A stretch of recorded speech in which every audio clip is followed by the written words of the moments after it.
Okay, here we go. Welcome everybody. Super glad to be here this year, so thank you very much, Uroš, again for the invite. Really enjoyed it last time already. I'm here together with Anna Wunderlich, a PhD student at the Berlin Mobile Brain Body Imaging Lab. Not for long anymore. She's going to graduate in 2 weeks. 2 weeks, actually. So super happy to have you here with me. Anna is going to show the EEG as kind of a practical hands-on session. So this is going to be a first time for us. We haven't gone through the entire procedure, so bear with us if things get stuck. And also bear with us if you already have an extensive background in EEG.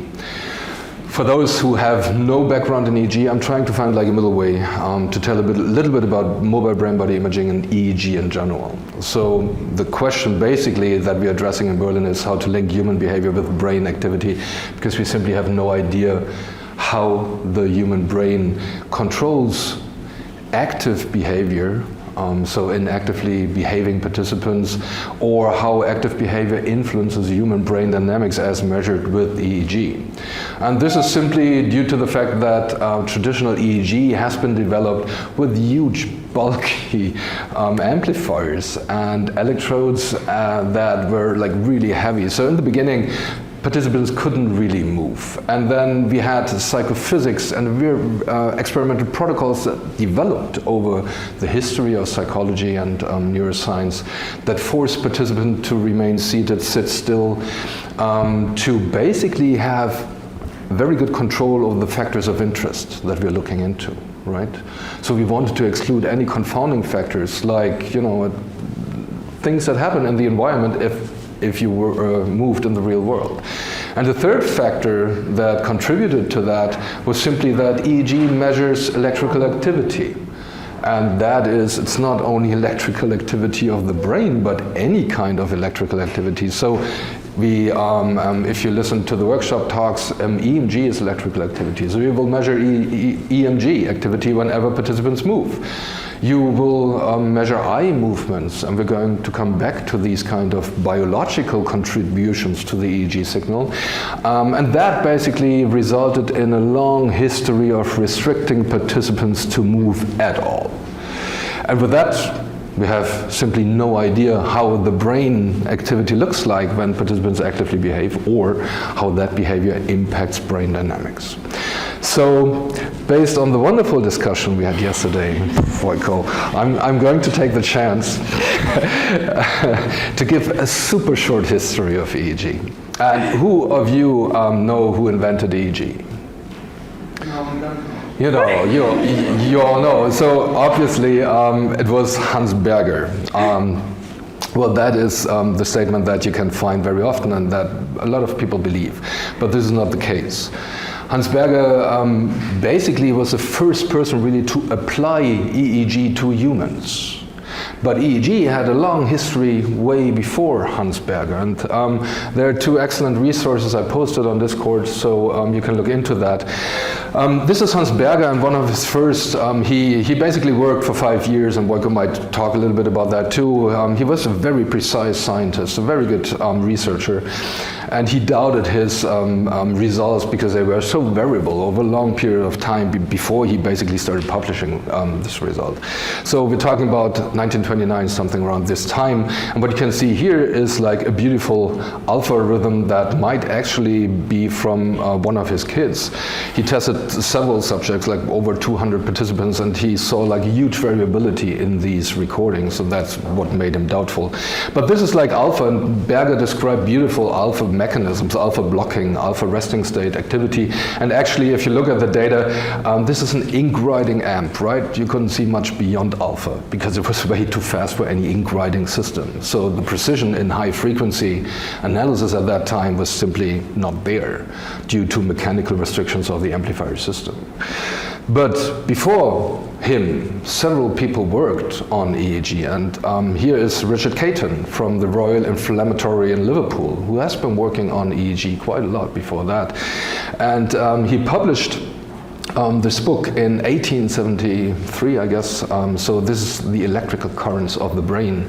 He worked with animals like many others, and this is out of Beck and Norman Cebulski, basically another group that worked on dog's brain, German shepherds, and they had like a very nice cartographic description of brain activity, already describing alpha blocking, alpha activity in animals that we then rediscovered in humans. And this is out of Beck, who also published that. So basically Caton and Beck worked in parallel. Cebulski before them was the first really to map electrical activity of the brain in a topographic manner. So he invented analysis methods way beyond what Berger did actually. So this is the short history. I don't want to diminish whatever Berger has contributed to the field. It was a huge and significant step, obviously, for neuroscience.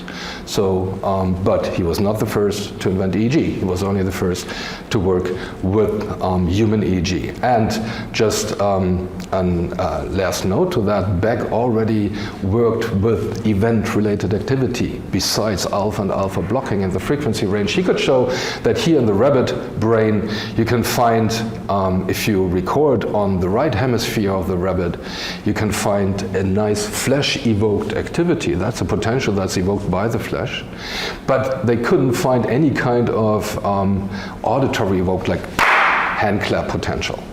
And that's simply because the electrodes were too far from the auditory cortex. So, but these are like the very beginnings of things that we still do. You just saw that with Uroš showing his event-related potential results. These are standard methodologies that we still use today.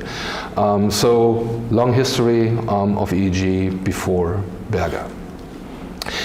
And then if you look at these bulky methods, the amplifiers, like with Berger, that was like an entire wall of the lab that he used to basically record the brain activity.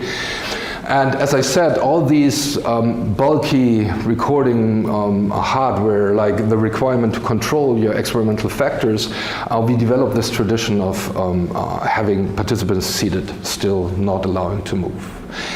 The question that we ask, however, is why would the brain behave the same way when you're sitting in a dark experimental room and waiting for something to appear in front of you on the monitor and then to respond to that according to some pre-described rules? This is not what we do in real life. Our brains did not evolve to simply wait passively for stimuli to appear and then respond with a pre-described set of motor responses. Evolutionary, our brains evolved to optimize the outcome of our behaviors. And this clearly shows in many, many studies, from single cell to local field potential studies in animals, like where Dickinson showed that if you look at single cell neurons in the fruit fly during rest or during airborne situations, the network activity, so that is the changes in the hubness of different areas connecting with each other, changes drastically. While the general neuroarchitecture, so we're talking about the soft and then at a certain point hardwired networks that exist in your brain, they do not change at all. You can change over time with training, with intervention, with age, with other factors, but a simple change in behavioral state doesn't change anything in the hardwired neuroarchitecture. So if you look at one of the examples, this is a fruit fly that you just saw tethered to a stick, so it's not really moving around, and we have like several electrodes, cell recordings from different electrodes in the fan-shaped body. Fan-shaped body of Drosophila is kind of a region that mediates between visual input and motor output, so it's neither related to pure visual processing nor to pure motor control. It's some kind of an interacting sphere. What you see here is in the upper row, you see the visual input that the fruit fly receives. So it's tethered and it sees like this huge bar moving from the left to the right, and tons of these kinds of stimuli, right, left, up, down, whatever. And then in the second row, what you can see is like 3 different animals, fan-shaped body recordings, electrical activity of these single cell recordings that you see here. And in the last row, what you can see is a time course of these different neurons. And you see 2 different conditions. The first here, that is the fruit fly resting. And you can see in the lower row, there's not much activity at all in these different neurons. But the moment that the fruit fly is airborne, you see a drastic change in the time course of these neurons. And this is simply an indicative of an entire brain state changing dependent on the behavioral state. And why wouldn't that be the case also in humans? When you start walking, the visual input changes drastically. You have sensory feedback from so many sensory modalities that simply are not present when you're sitting in a dark room. You get vestibular input, you get proprioception, you get motor afferences, all that kind of information that is simply not really processed when you're resting or lying prone in a scanner. And this is what traditional brain imaging is considered, right? If you talk about brain imaging, we're talking about magnetic resonance imaging, we're talking about PET, all these methods that require participants to lie in a scanner. And then you basically measure, as you do with EEG2, millions of bits per second of information. It's like a vast dimensional space of brain information that we record, and that we then basically reduce to match it to our behavior. We average, we look at single electrodes, and then we detect the peak and the latency of that peak, 2 values, and then we correlate that with 1 bit of information, the button press at the end of the trial. That's not what I do, at least when I'm outside. This is not what reflects natural cognition, nor natural brain dynamics. So the question is, how can we investigate natural brain dynamics? And this is where we started in 2006, 2007, and in San Diego at the Schwartz Center for Computational Neuroscience, together with Scott McCaig, to using methodological approaches, new analysis approaches, independent component analysis, blind source separation techniques, to basically say, if we have these techniques and we can separate artifacts, brain from non-brain activity, then we might be able to have participants start moving around, to basically catch all these artifacts that we get with movement using mathematical tools. And it worked pretty well, actually. It worked before MoBI. But before we dive into that, I'm going to hand over to Anna. And Anna is going to pick one volunteer. Pick one volunteer is so, Anna, please. Yeah, I guess maybe someone wants to volunteer. Okay, that was the first hand I saw. We need small hats. No, that's perfect. Perfect. No, it's all right. Yeah. Okay, great, awesome. Yeah, come on. Thank you. Thank you. I think your cap size is like 55 or something. It's okay.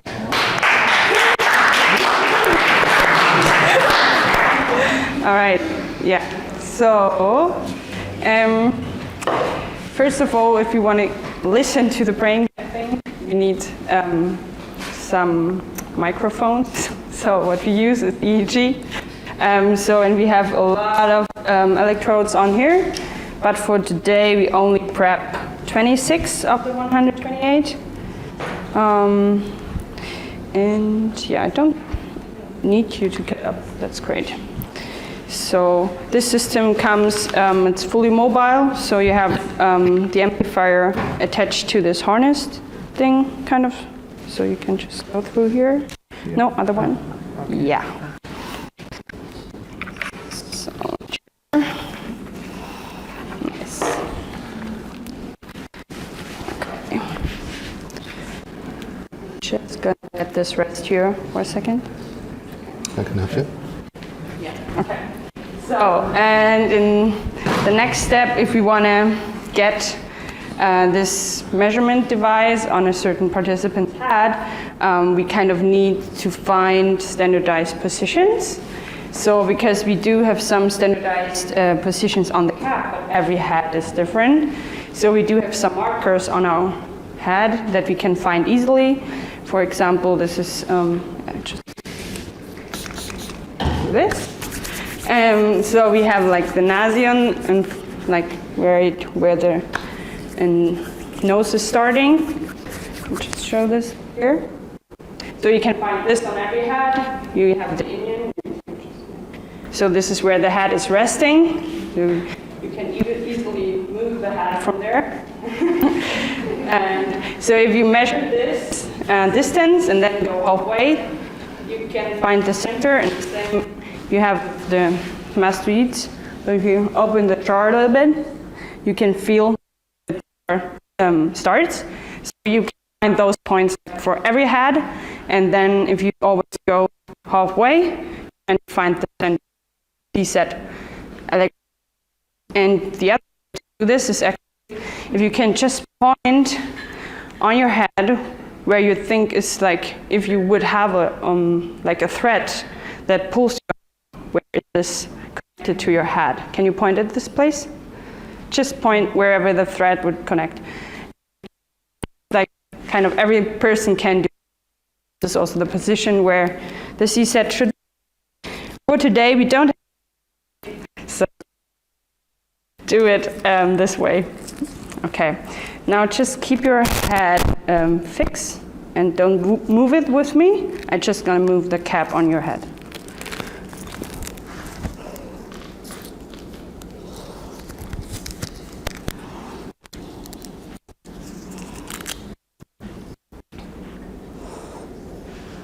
Okay, actually looks good. So now can you pull those and just close in a way that you can keep it like for an hour without disturbance? And yeah, it's all right. It actually does look good. So we need the central line electrodes in the middle. Go a little bit to this side. And yeah, in the middle if you see.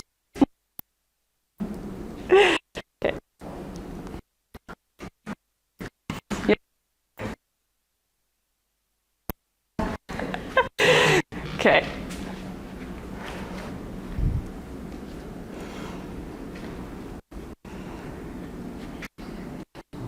Okay. I think for today this works. Can you point again to the thread point of your head? Well, this is C-set, so it was right there. That's cool. Thanks a lot. So, do you want to show the? So we're going to start the software, the acquisition software.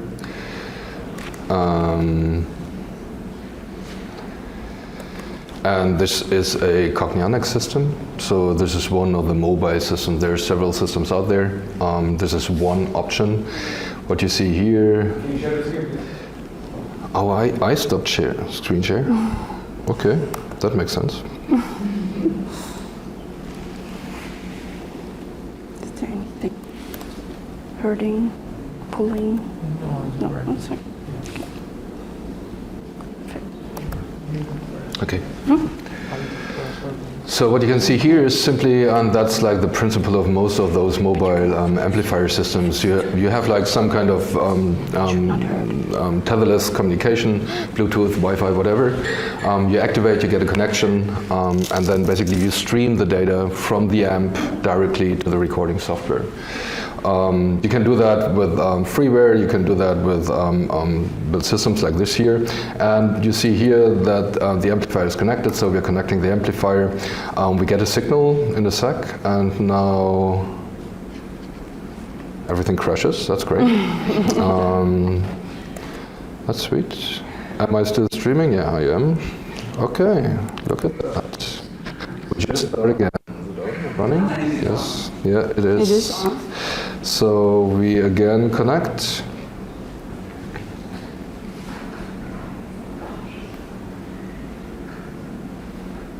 No, this is just great. Here it is. Hiding behind. and I will get it sooner or later. Here we go. So what you see here is the montage of the cap that Anna just showed you. So you see this is a frontopolar central FPZ, so left hemisphere odd numbers, right hemisphere even numbers. And then you have like anatomical labels, frontal, central, parietal, occipital, that's anterior, posterior axis. So, and all the gray electrodes that you see here, we deactivated because it would be way too much to prepare. So we have a subset of electrodes that Anna can prepare now.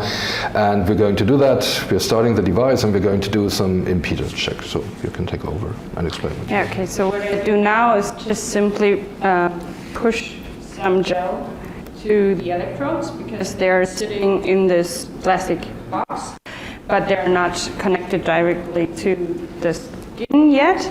And as you want to move a little bit later, we do need this flexible bridge so that the movement doesn't imply like movement of the electrode, because that's nothing we want. So for now I have the syringe, I hope you don't mind. So I will not push into your head, I just gonna put some gel for the electrodes that we want to measure. And I start with the reference because we need, for measuring all the magnetic field changes, we do need a reference where you can refer everything to. And to then measure the difference from each electrode to this reference electrode. And for this system, this is the left mastoid, and the ground is the right one. So those electrodes are the ones you need first before you can even get any impedance. They're not shown, I guess. They're not shown. Awesome.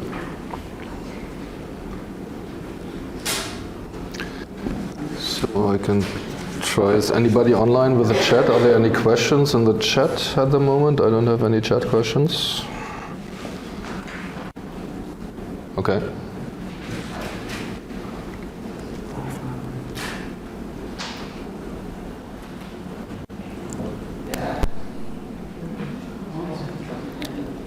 Okay, pretty cool.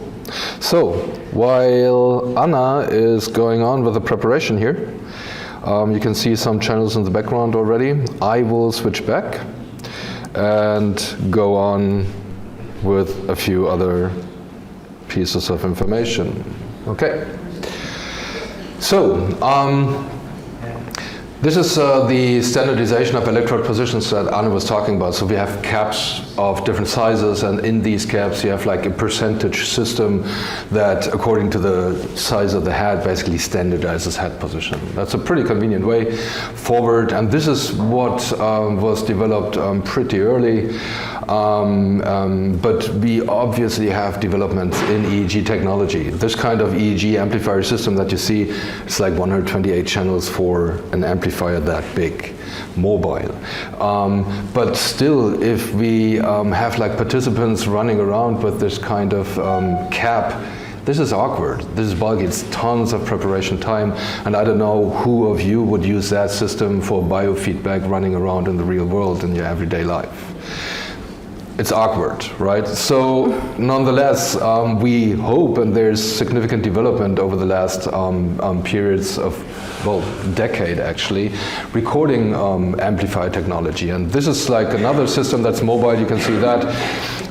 What we're talking about is in some parts miniaturization of EEG systems, like the around ear, the Seagrid system that was developed in Oldenburg, basically cracking one of the commercial amplifiers, putting real mad scale electrodes onto it, and that was basically Stefan Demner producing the first mobile EEG small portable amplifier. But we're going beyond that. We're going to potential solutions like in-ear EEG that are unobtrusive. Nobody sees that anymore. Obviously, that comes with restrictions in what you can analyze and what you can record with these systems, but we're moving towards a 24/7 everyday tool that you can use to record your brain activity. We can do that with heart rate, we can do that with muscle activity, we can do that with electrodermal activity already.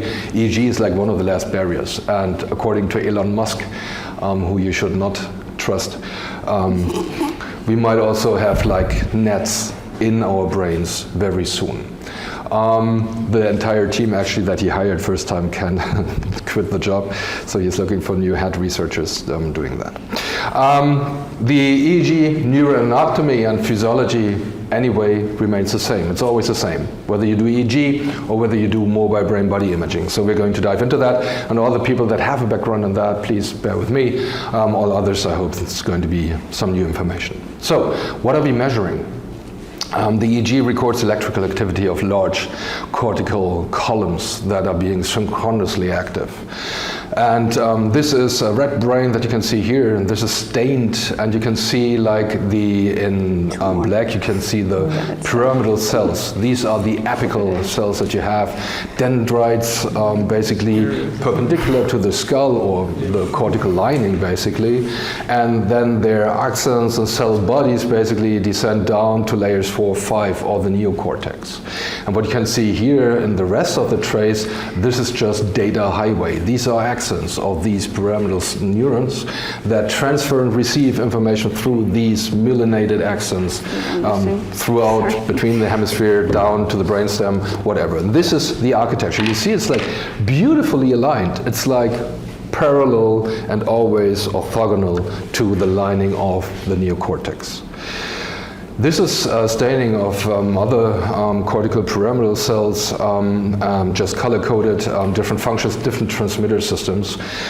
So just to make the point here, you have a very neat neuroarchitecture that is underlying the signal. Without that architecture, you wouldn't get any activity.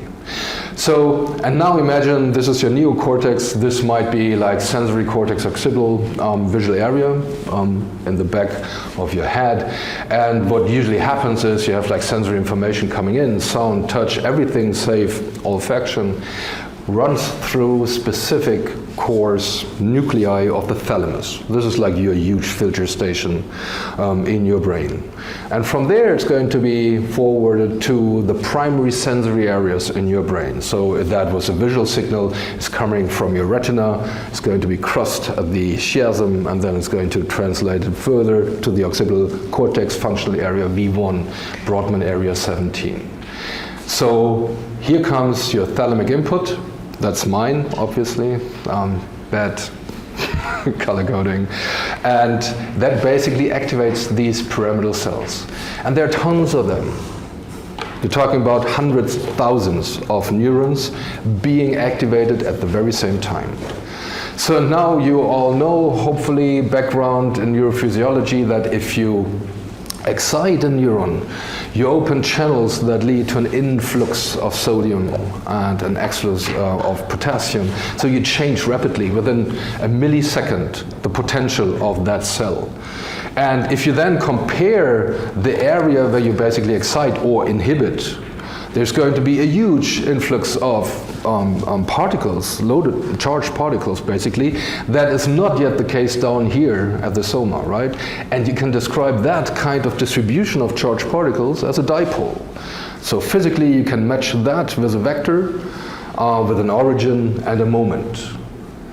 And this is the electrical current that basically, with hundreds of thousands of or millions of neurons being activated at the same time, having the identical orientation, produces a large field potential that is strong enough to be picked up outside your brain. This is the physiological basis of it. You're done? Should I activate more electrodes? I think we have time. Okay. But maybe you can show me the impedances. Yes, okay. Let's switch back to the impedance for a sec. Ooh, great. Yeah, I think I didn't tell you. No, there are like 4 more, and the others I think you can catch. So the impedance now, if you look at, Anna did like a wonderful job. Everything went down to 10 kilo ohms, 20 kilo ohms. So kilo ohm, that's just like the resistance. So we're talking about coming to these electrical fields that are trying to basically stretch out. They will be picked up by the electrode, the coating of the electrode. Obviously, there are structures beneath these cortical fields and the electrode that make it pretty difficult for those currents to cross. right? And so basically what Anna did is she puts electrolyte into the electrode so that there's like this bridge. She's going to talk about that. And this is conductive. So this will basically provide a capacitive conductor from the skin to the electrode coating. And that way you have a better conductance, and you reduce the impedance, the resistance to cross for the current to the electrode.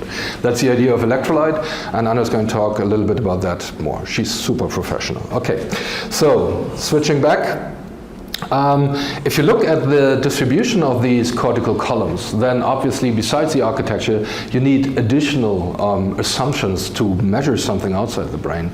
And one of those is that you have like more than one electrode to cover a distribution of these currents. That's really helpful, and this is shown here. So we're talking about the brain as a spatial filter.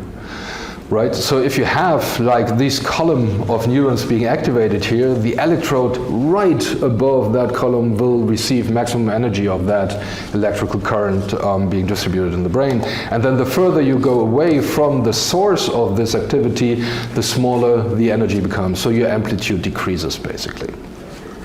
Another thing that you can see is that if you have tangential dipoles, so this one here is a radial dipole, so it's perpendicular to the skull, to the outside where we measure. This is a tangential, so this is like parallel to that. Then you can see that if you have an electrode that's located right in the middle of that patch of neurons being active, there's no activity at all, and then the two poles distribute to the left and to the right, to the opposite sides. And obviously there are also mixtures of those plus oblique dipoles. And if you look at those, you get a spatial filter.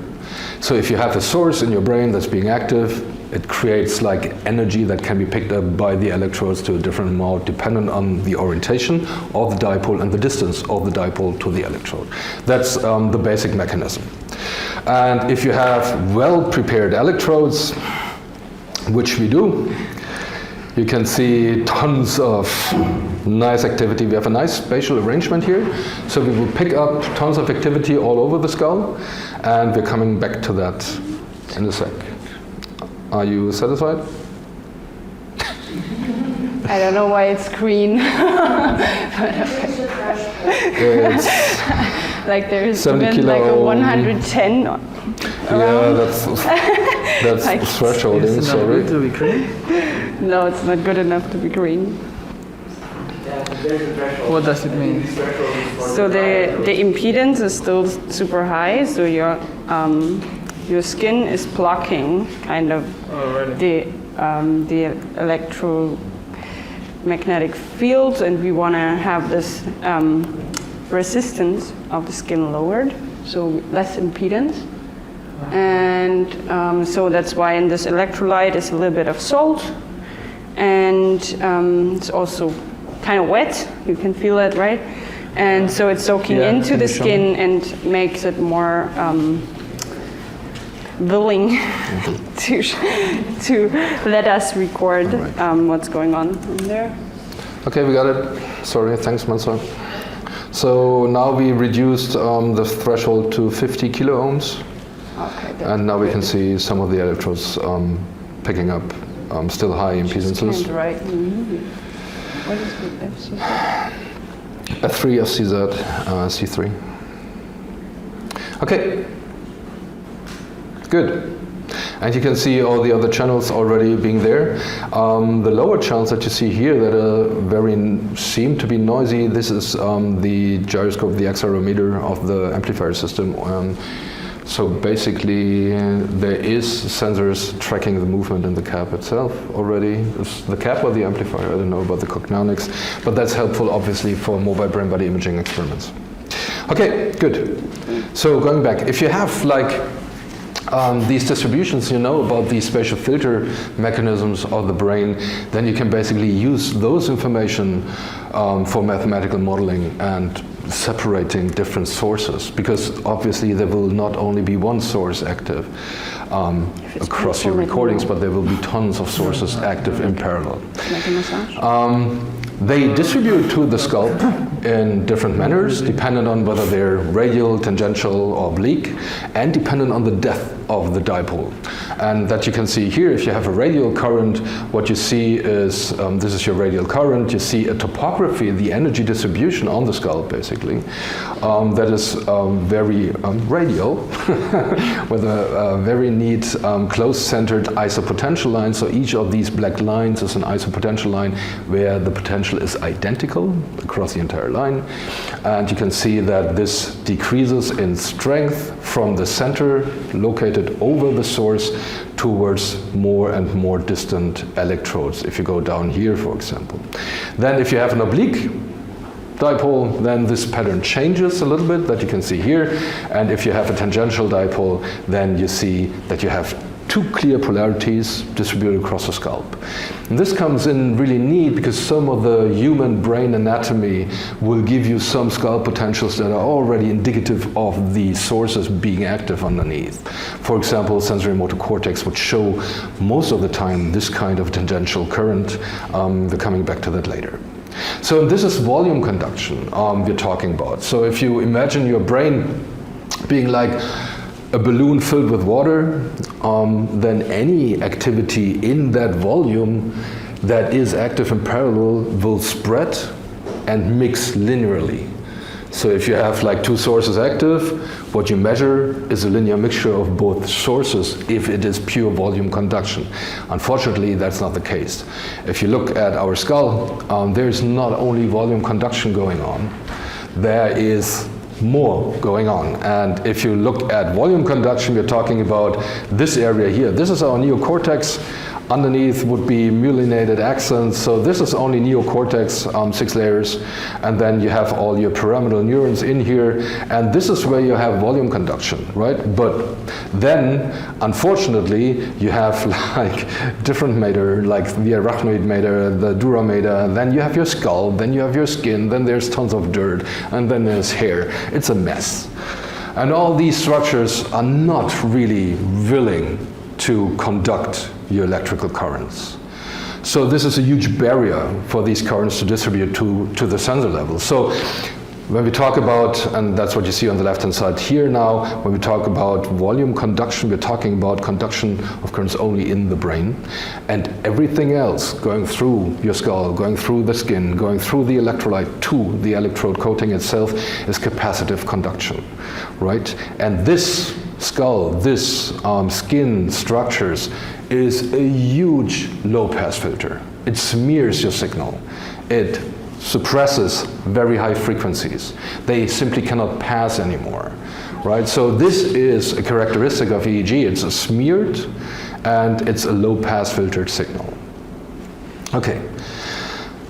And then if you look at volume conduction, this is what it looks like. So this is a mathematical model of a realistic brain that was produced by Zeynep from the SCCN. So this is a forward model. This is like the mathematical model. Let me start that. Oh, it does. And what you can see is like two sources being simulated in this realistic brain. One in sensory motor cortex oscillating with 10 hertz and the 11 hertz, I'm sorry, and this one in the parietal cortex oscillating with 9 hertz. So the video is slowed down so we can see what's going on. So this is our known ground truth. Now we have a brain, we know where in the brain activity originates from, and now we basically use a forward model, a realistic forward model, simulating all these different brain structures, skin structures, bone structures, and hair and whatever. And then we back project these sources to the surface where our electrodes would end up. And if you do that, then there are like a few points that you can see. First of all, you can't separate two sources being active in parallel on the sensor level. It's a linear mixture that arrives there. There's no way for you to differentiate what is going on underneath. It's a mathematical ill-posed problem. There are infinite solutions to what you measure on the scalp. So the second point is that even if you measure very far away from these sources, you still get the signal. you will get something from the sources being active. So, and this is another characteristic of EEG. It's spatially smeared. It's, if you now want to reconstruct where in the brain these sources originate, this is only possible with mathematical assumption, and in that sense, we're far away from the spatial resolution that other imaging methods have, like fMRI, okay? But we are excellent with respect to the temporal resolution, fMRI is not. And we have realistic head models, electrode positions. We can approximate location mathematically with an accuracy up to a centimeter. And that is pretty good to start with. Okay, good. So now we're talking artifacts, because that is also a mess. And before I start talking about artifacts, I would argue and like to introduce you to eye movement and muscle activity as clearly not being artifacts. Because eye movement and muscle activity is functional to reach a cognitive goal.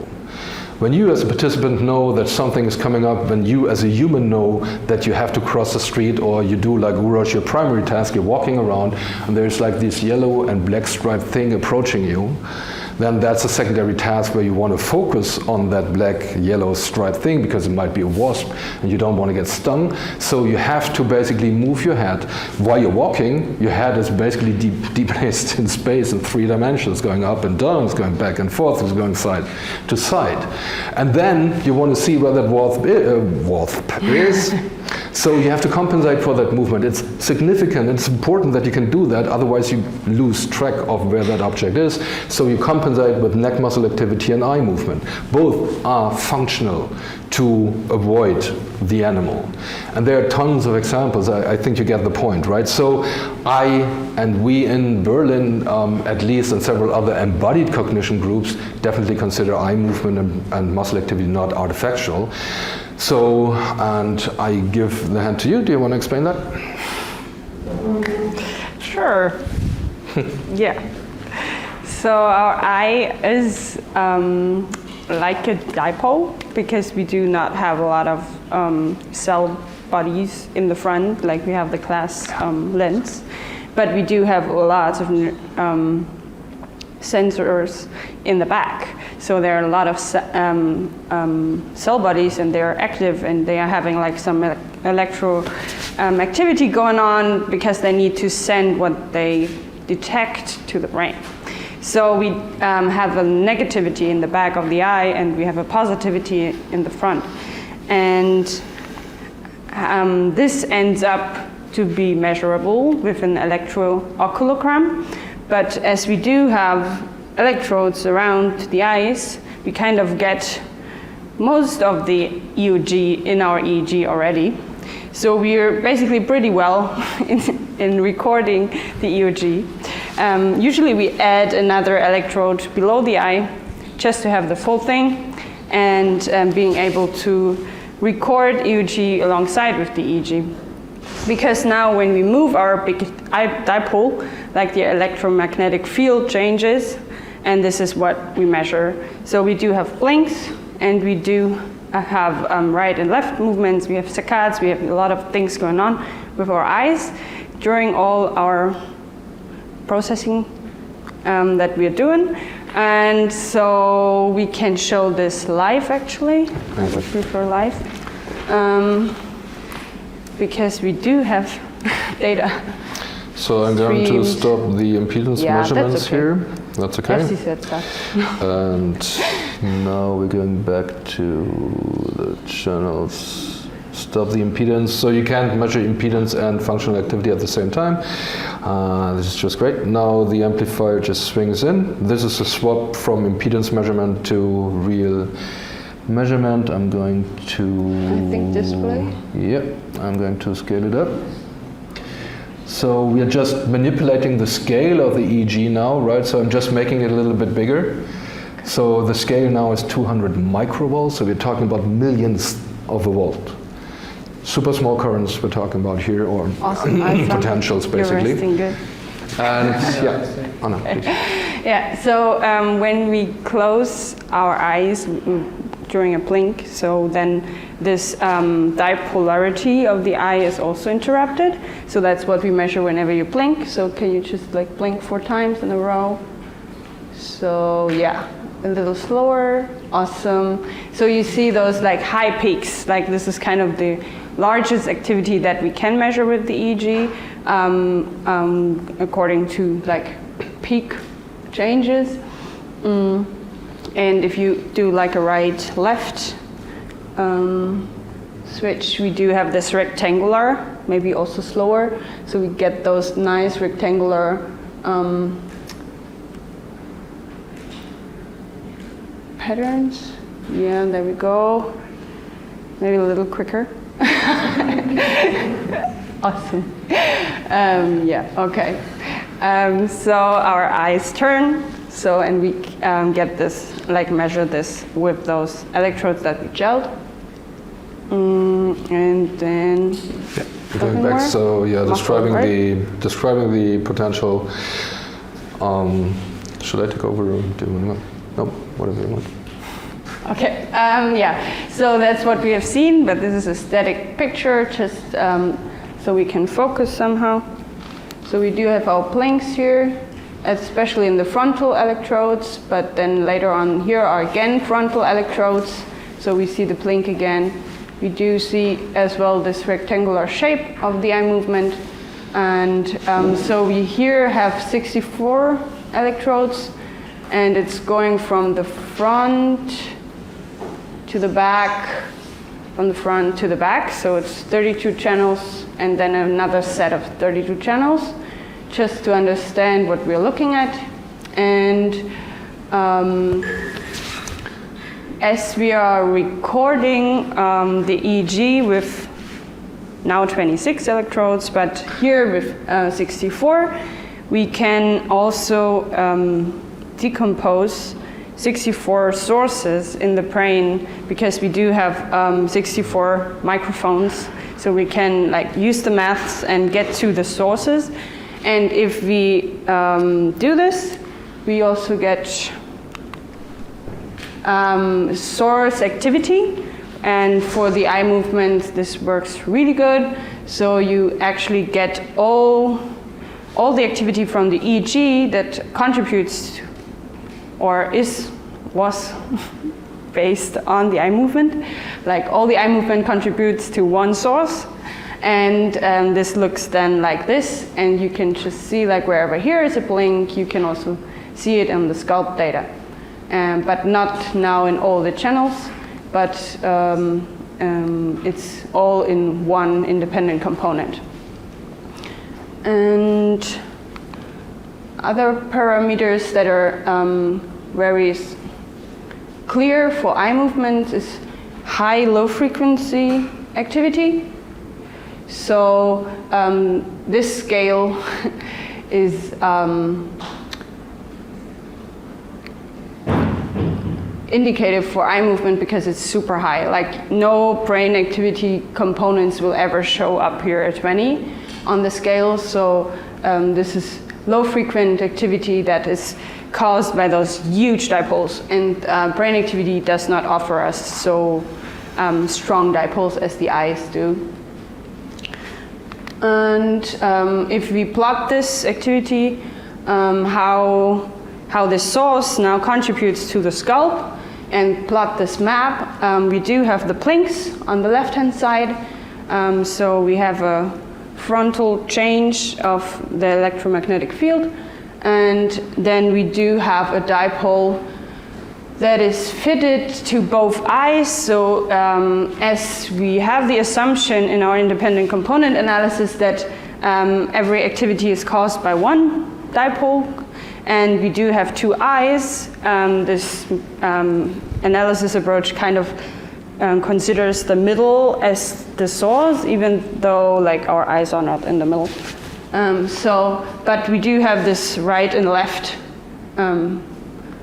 or direction of the dipole, which is indicative for the horizontal eye movement. I think we have to speed up a little bit. Yeah. Okay, and here we do have in blue, it's the FP1, I think. What is it? And in red we do have the independent component activity, and we do have the blink one, and in green we do have the horizontal eye movement independent components. So you actually can now distinguish between blinks and like vertical eye movements and horizontal eye movements using this independent component analysis, and also detect those blinks and create events based on the eye movement, for example.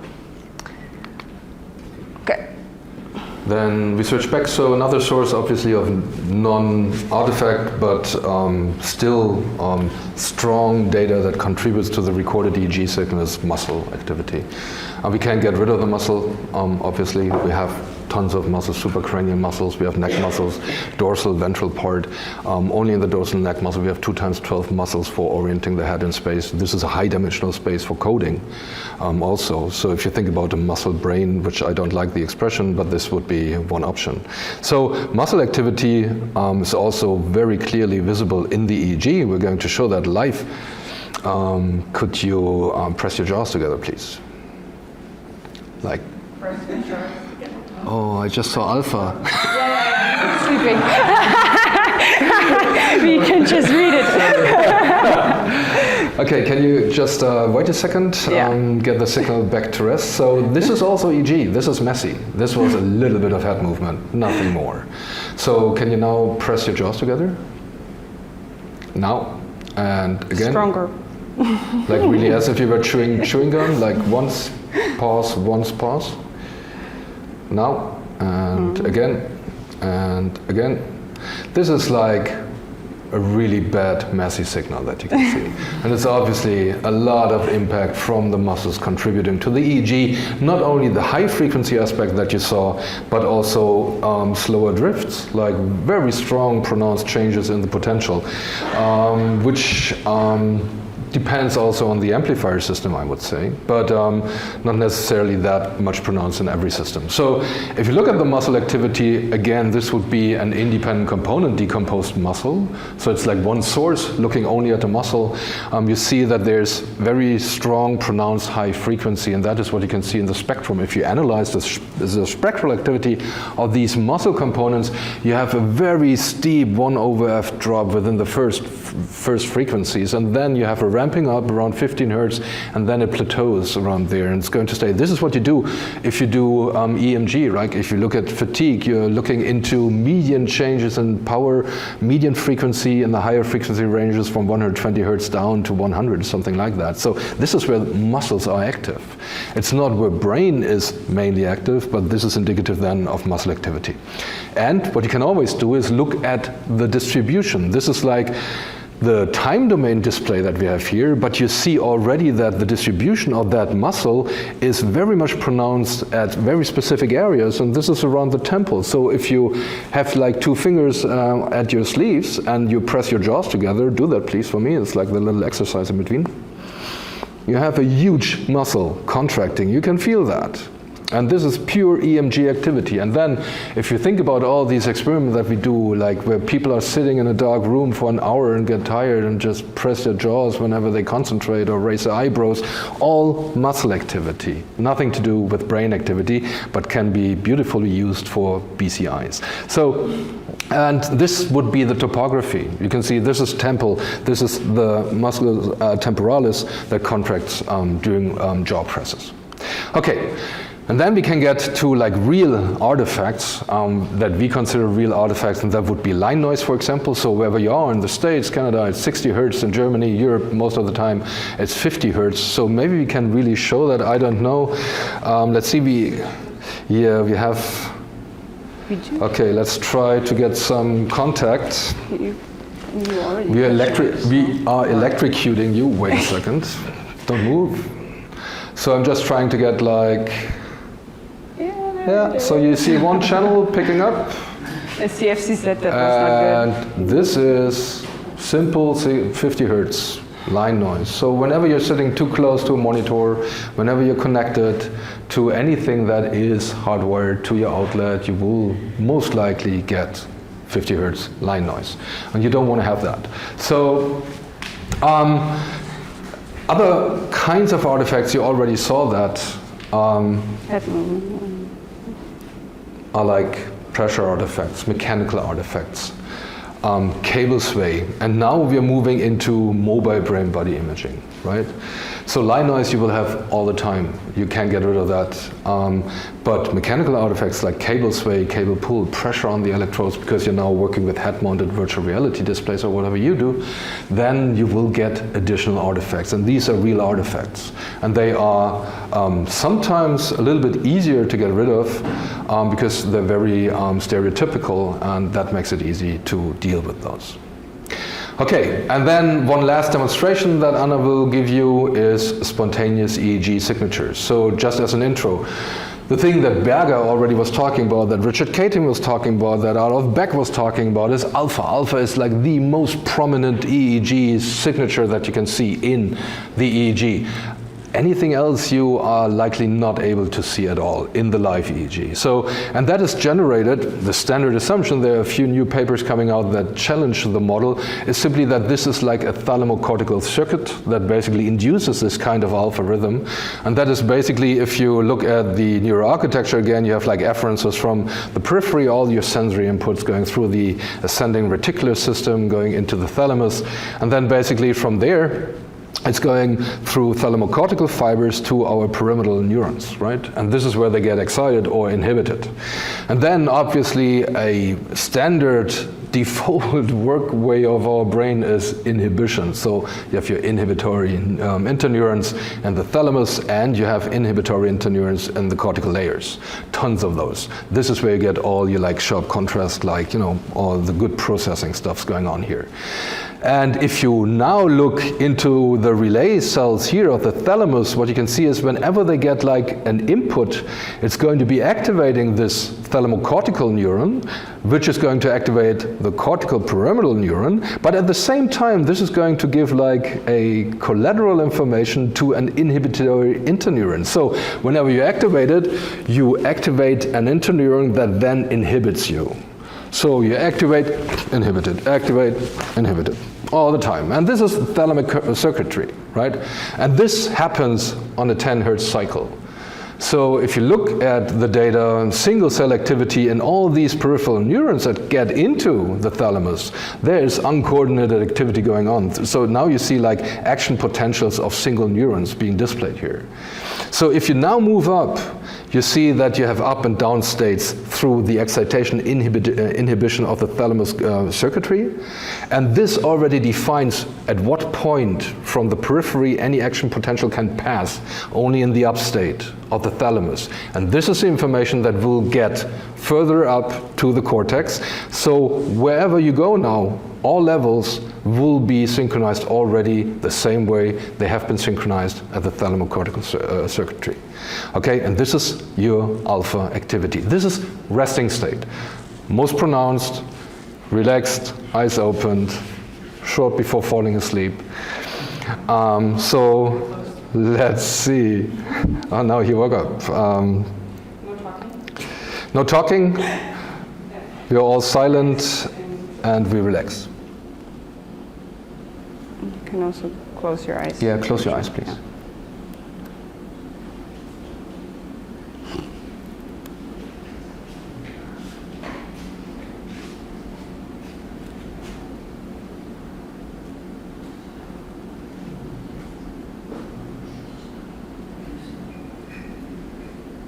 It does really look synchronized. I'm sorry for interrupting your... So what you want to look at is like usually electrodes around here, POZ, PZ, like this guy here. Let's focus on that. No pressure, please relax now. Now close your eyes. There relax, is alpha. fall So, back.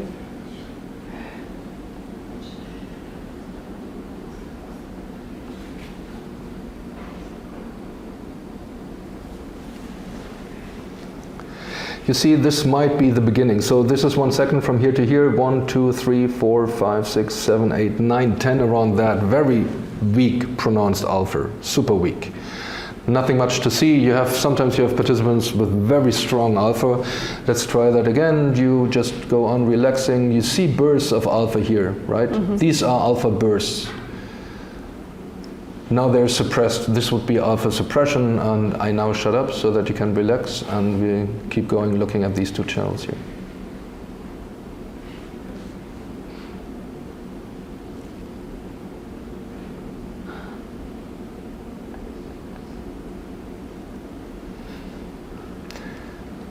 Yeah, here you got another bout of alpha.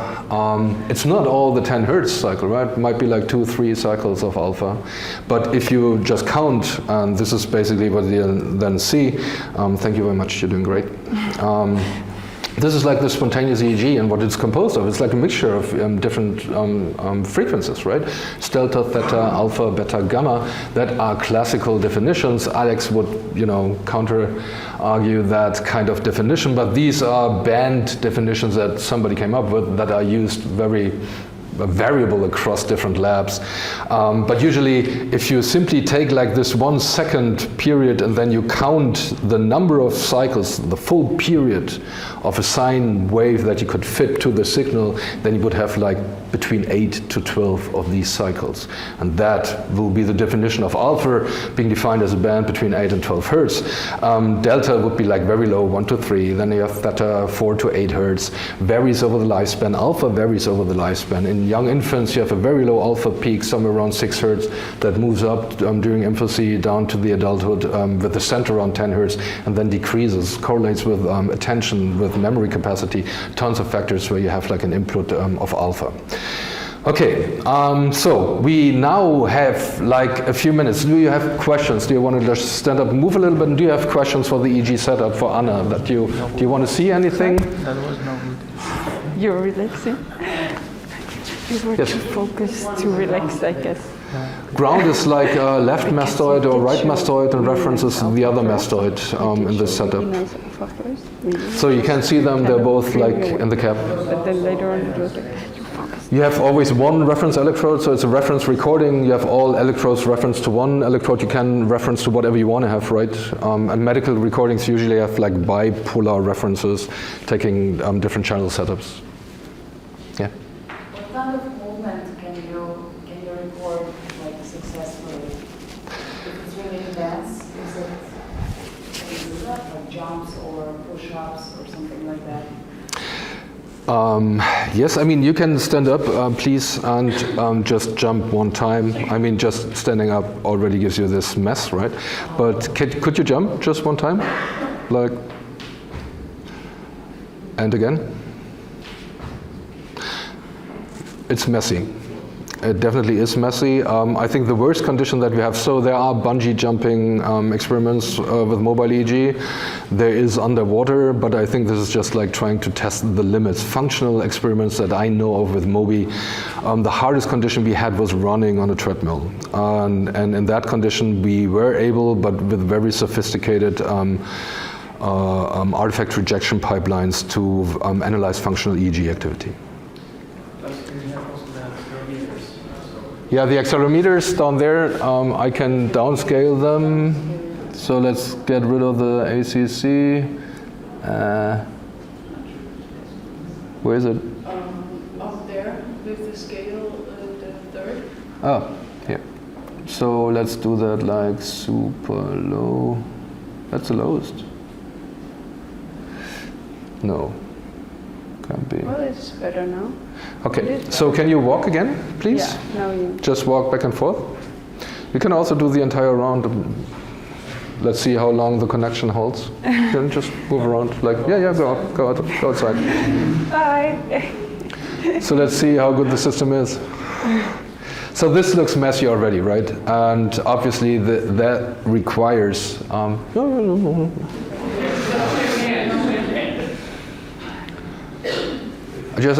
but don't run away. It's like, what is it, 60K worth?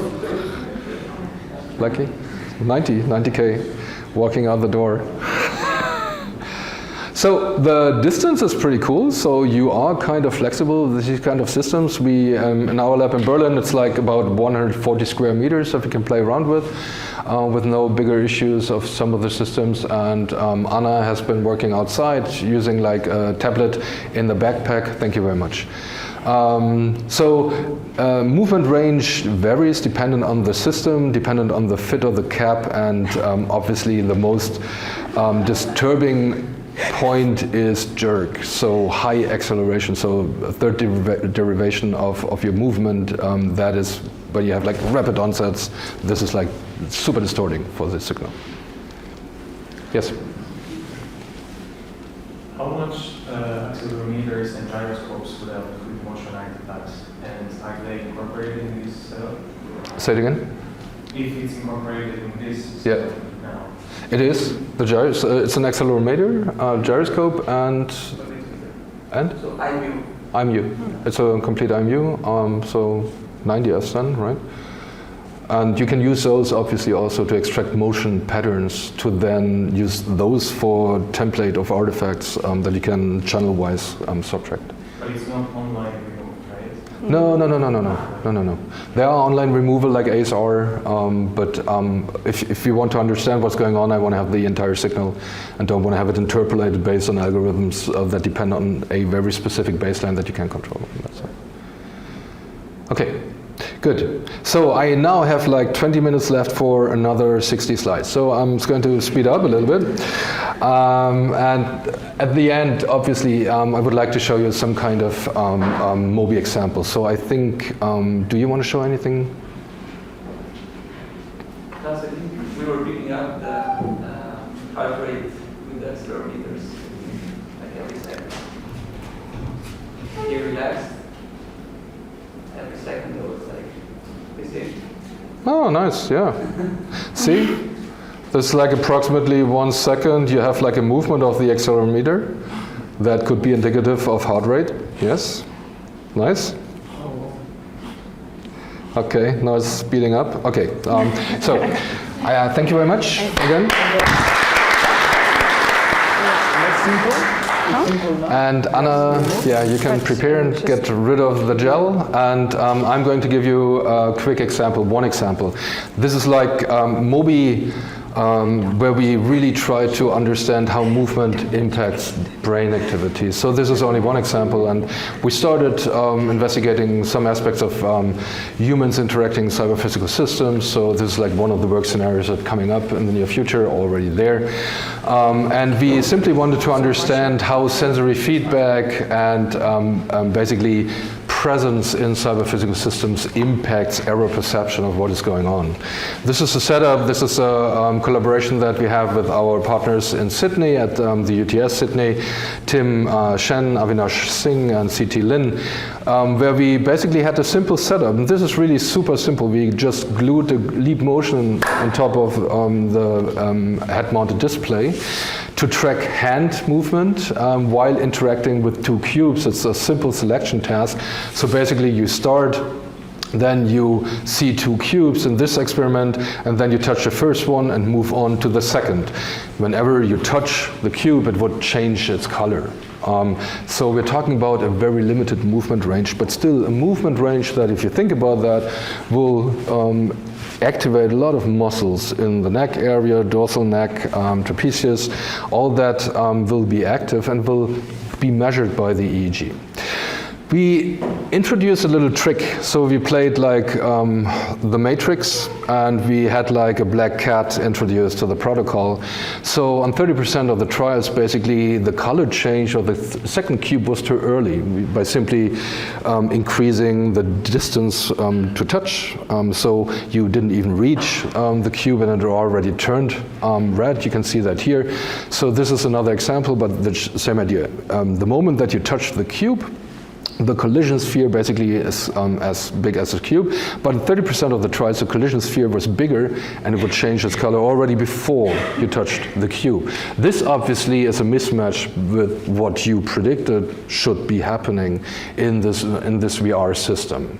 And we were interested specifically in a prediction error negativity. That's like one of these huge error negativity components, like a mismatch component. Whenever you hear like burp, burp, burp, burp, burp, you will get this burp event-related potential. It's like a deviation from what happened. Your brain is one stochastic machine, right? It's going to predict what's going to happen because that's the most reliable and energy sufficient way to live as a brain when you consume 20% of your entire energy input. So reduce your activity, predict whatever is going on, and when nothing is deviating from that, you're good. So in this case, something deviates, you have to redirect attention to it and to process and adapt your motor plan. We did that with 3 different conditions, with a real hand, with a robot hand, and with a mouse cursor. And what you can see here is the event-related potential. So that's the average potential across all these trials with an error as compared to all these trials without error. Errors are indicated as D2. In red and normal trials in blue. And this is the amplitude in microvolt on the y-axis and time on the x-axis. This is a baseline of minus 200 milliseconds up to 600 milliseconds. What you can see here is only in the condition where you have a hand representing your own hand in the virtual world, you see a prediction error. And this decreases significantly. It's not significantly different from a normal trial when you have robot hands or a mouse. And we interpreted that as basically saying that the moment that you have something that really represents you, you embody the cyber-physical system, that moment you are very sensitive towards errors that happen in a cyber-physical system. And we wanted to follow up with that to understand how sensory information or what kind of role sensory information plays. So now we varied the setup a little bit. We have like cubes appearing to the left, center, or right of participants. It's again the same task. You simply have to touch them, right? And we had again the same 2 manipulations. One it's the exact feedback, and then one that is too early. And now we basically wanted to know, can we immerse participants more? Immersion, as defined here, would be like the number of sensory displays available in your cyber-physical system. And you see, we had like the visual feedback giving through the HMD. We had tactile feedback by having like a vibromotor tactile stimulation on the fingertip. And we had a force feedback. So in VR, if there's an object, you basically go through that because it's not really there. If there was an object, you had like a resistance, a force feedback basically. So since we didn't have money for a fancy cyber glove, we simulated that force feedback by electrical stimulation of the muscles that would pull back your hand basically. It's super annoying. Threshold painful. I did this experiment like a lot of times, so obviously you will get like tons of feedback only through that stimulation, but there's a good trick to around that. So this is the trial. Again, you start, you initiate your own trial, then the cube would appear, then you touch the cube. There are 2 ways, either it's congruent or incongruent, and then you go back to the rest condition, and then basically you start the next trial. And we had 3 sensory display conditions: visual only, visual plus vibrotactile, visual plus vibrotactile plus EMS stimulation. So the idea was the more sensory displays you have, the more immersed you are, the more sensitive you are towards errors or deviations of what you predicted. And this is the ERP at FCZ. So this error signal we are talking about is usually generated in the anterior cingulate cortex. It's part of this supervisory system, attention, direction, and orienting system. And so what you see here in the 3 color-coded condition, well, you might guess what yellow is. Yes, that's the EMS stimulation. As I said, it's quite deviant from all other trials. And then in blue and in red, you have the visual and the vibrotactile condition. And here you see the mismatch trials. Again, you have this huge deviation, a positivity around like 200 milliseconds in both conditions. But what you also see is like this negativity, that it's a relative negativity that starts building up here in these three different conditions. So blue, visual, red, vibro, and yellow, EMS. Now, a simple trick, we just take both ERPs and subtract them from each other. So everything that is identical in both conditions, that's the EMS, for example, you get rid of that. And you concentrate only on the difference between the two conditions. And what you see here, it's a beautiful, I'm so happy to see that. It's like a monotonic increase in negativity with increasing sensory displays available to participants. And the more you are immersed, that's our conclusion then, with sensory displays, the more you feel in a realistic environment, even though you are in a virtual environment. And the more your ACC basically signals you something is going on, it's wrong, redirect your attention, you have to correct that. Okay, so we can do a lot with that, obviously, going beyond standard ERPs. We're looking at behavior, we're looking at post-error slowing trials, we're looking at sources using a linear discriminant analysis and back projecting that to our sensors, and then reconstruct. So what we do is basically we try to use the sensors to pick up the maximum differences between the conditions. That gives you topography. If you then reconstruct the sources, that basically tells you which brain regions contribute to this error that you measure on the surface. And if you do that, they're like, I think, pretty impressive new results. This is our standard results. You see the ACC here, massively active during this negativity in this mismatch condition. But before, we're talking about 200 to 250 milliseconds here in this setup, where the ACC is maximum active. Before that, we already have sensory areas displaying that something is going wrong. And this, for us, is like the deviation of the corollary discharge from the predicted discharge that you get during motor execution. And this is the first time that we actually show that sensory areas might be involved in error processing already. This is a very rapid, we're talking about 150 milliseconds, very rapid processing of deviation of the expected sensory feedback from the execution with the real feedback from the execution. That then, obviously, is a source to be translated to ACC that then generates a reorienting process. I would have like another great example. I think I'm out 5. Oh, we can do that. Are you okay? Is that okay? Can I stress you out with one more? Okay, good. So this is like different movement range. So this is the area where I am really coming from. It's like spatial orientation. And we were interested in heading computation. So this is like one of the labs that you see. This is one of the setups that you see. Again, head-mounted virtual reality that's coupled to a motion capture system. It's an active system so that we can recalibrate the system. The HMDs have drift, so if we combine that with the camera-based motion capture system, we have like a millisecond-based recalibration of the drift of the system. And that gives us very accurate system data, plus the backpack with EEG, 158 channels in this sense. This is a bird's eye view of the participant, and this is a task. So you stand in the VR, you see your orienting beacon, and then that's replaced by a sphere that starts moving around you at a given distance, but with different velocity profiles, so you can't predict the movement. It ends up unpredictably on a trial at different eccentricities up to 150 degrees, with filler trials 180. Your task is then, when it turns blue, to return to your original heading and estimate that. This is like one basic component of spatial orienting. Whenever you make a turn, you have no landmarks, you can't recalibrate. You have to rely on vestibular and proprioceptive input to compute your heading and update your orientation and position.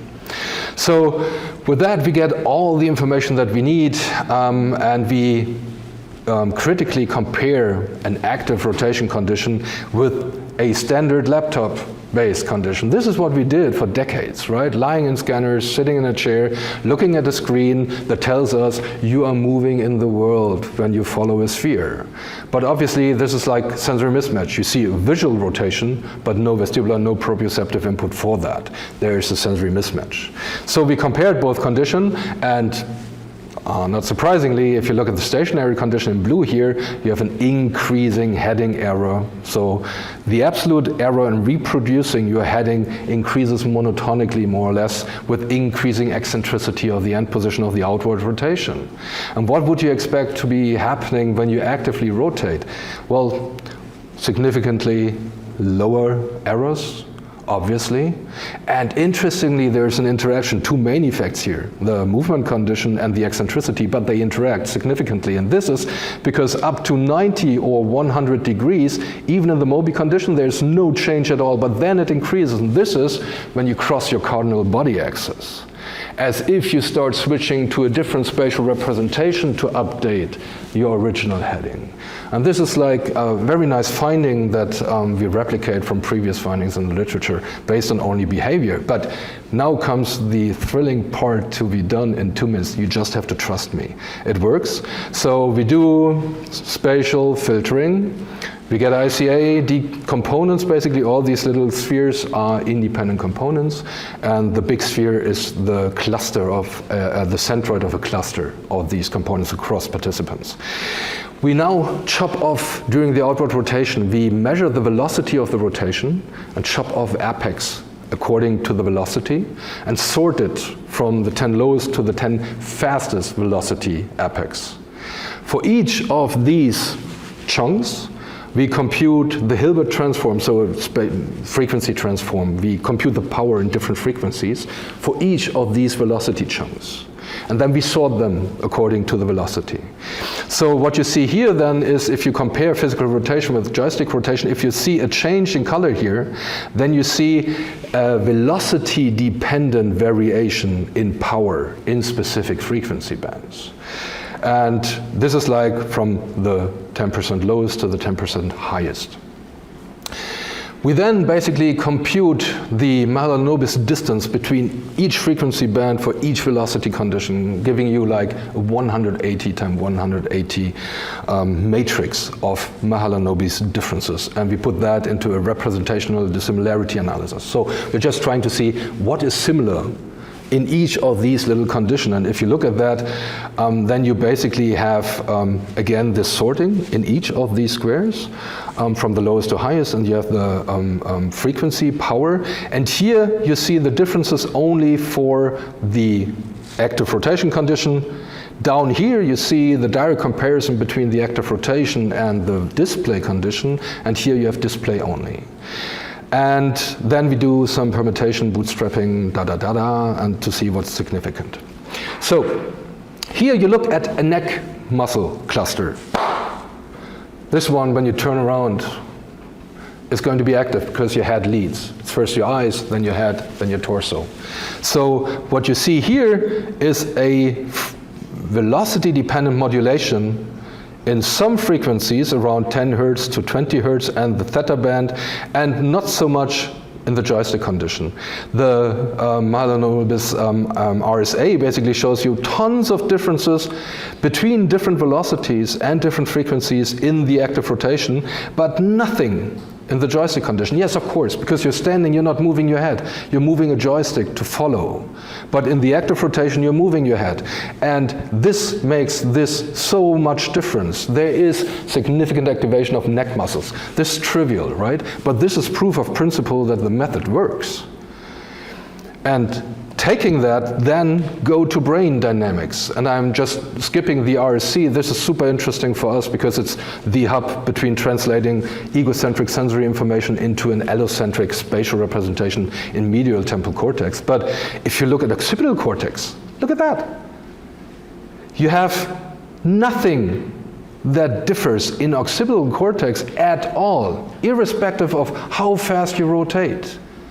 But you have massive differences down here in the stationary condition. And this is what I said about like corollary discharge. When you rotate, you know what you expect to see. You predict what is going to be visible in your surrounding. And only when it deviates, you have to process that. Occipital cortex is silent. There's nothing much going on, and this is, for me, as you might see, super exciting, because this might really be the first evidence of, like predictive processing and down-tuning of irrelevant information in sensory cortical areas during active behavior. This is what we always see. And we interpret this 10 Hertz desynchronization down here as functional deactivation due to processing of incoming information.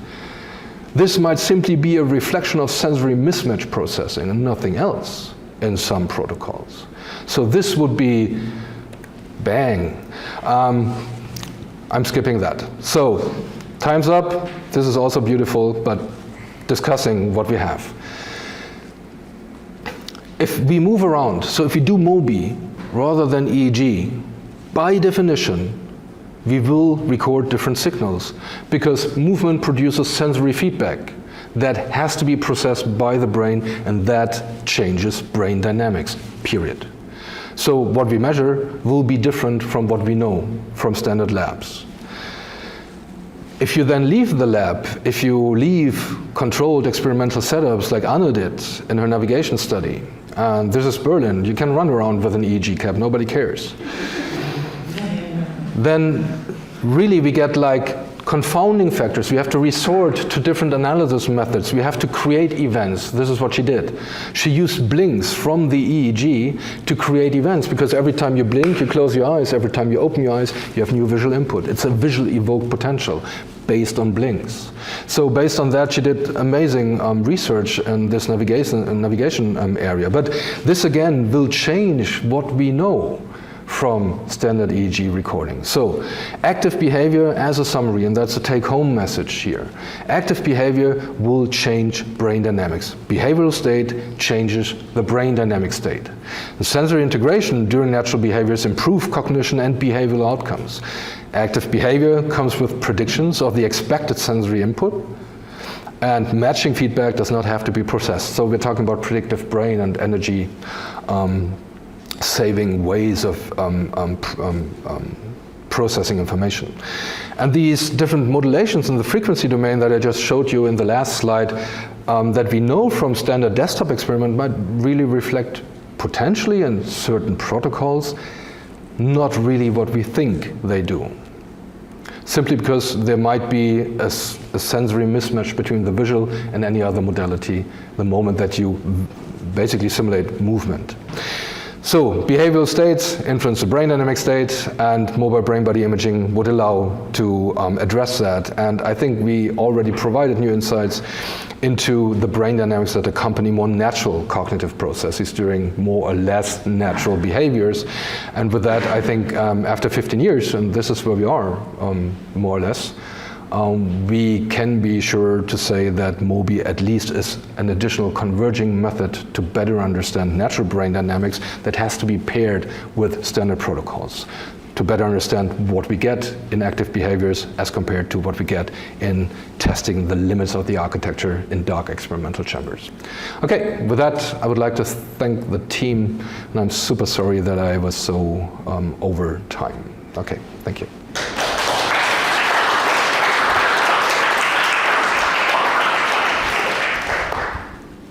Thank you, Klaus, so much for the nice presentation. Thank you, Anna. Preparation take, cumbersome process, depends on the number of channels, obviously. So if you have like 2 trained PhD students, lab assistants, research helpers, whatever, we were able to do 158, correct me Anna, but somewhere around like half an hour, 158. Anna does like 32 channels within like 7 minutes, 64 like quarter hour. So well-trained people in the lab are really quick, but it's still a time-consuming process. And on top of that comes electrode locationing, other measures. For these setups that we're talking about, you have to calibrate the HMD, you have motion sensors. So overall, we sometimes prepare participants up to 1.5 hours before we start recording. Yeah, it also depends on the impedance goal that you have. Yeah. If you add also EMG, then it takes even longer. So, okay. Any other question? Okay, we can continue with this discussion. Florian, you can ask outside. Thank you so much. So, okay, thank you, Klaus, once again. Thank you, Anna. No. Thank you. for your help. Sweet. Here you go. Thank you very much. And I have thank you so much. Okay, I have a really beautiful mic now. So I have an important notification to give you since we are going eco-friendly, right? You received the apps for coffee. Students, go there, take them, work them, and then use them here. Professors, you have this privilege to take them. Destroy the environment? Okay. That's a requirement. Great. You, right? Can use capsule downstairs. Okay, so we continue after a short break, and then we